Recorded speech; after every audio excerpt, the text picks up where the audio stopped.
અમદાવાદ શહેરમાં ગરમી રોગચાળો વધાર્યો છે। તંત્રની બહારનું ન ખાવા આપેલ। જી હા, સિવિલમાં ઓપીડી કેસ 11,808 ને પાર પહોંચ્યા છે। આંકડો સતત વધી રહ્યો છે।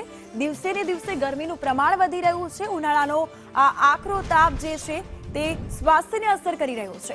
1100 દર્દીને એડમિટ કરવાની ફરજ પડી છે હાલમાં તો, અને ડેન્ગ્યુના કેસમાં પણ વધારો નોંધાયો છે। ડેન્ગ્યુના 125 શંકાસ્પદમાંથી 3 કેસ પોઝિટિવ નોંધાયા છે, જ્યારે મેલેરિયાના 451 શંકાસ્પદ દર્દી એડમિટ છે, તો સ્વાઇન ફ્લૂનો એક પોઝિટિવ કેસ પણ આવ્યો છે સામે। એક મહિનામાં ઝાડા ઉલટીના કેસ 143 કેસ નોંધાયા છે। ઝાડા ઉલટી, તાવ, ચક્કર, માથાના દુખાવામાં આ કેસમાં વધારો થઈ રહ્યો છે। સતત સિવિલ હોસ્પિટલમાં ઓપીડીની સંખ્યામાં પણ વધારો જોવા મળ્યો।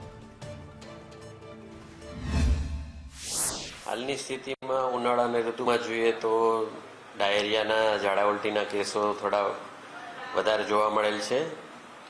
છેલ્લા મહિના દરમિયાન 143 ડાયરિયાના કેસ અત્રે જોવા મળેલ છે, જેને ધ્યાન રાખવા માટે આપણે પાણી ઉકાળીને પીવું જોઈએ ખાસ, અને બહારનું પણ ખાવા પીવાનું થોડું ઓછું રાખવું જોઈએ।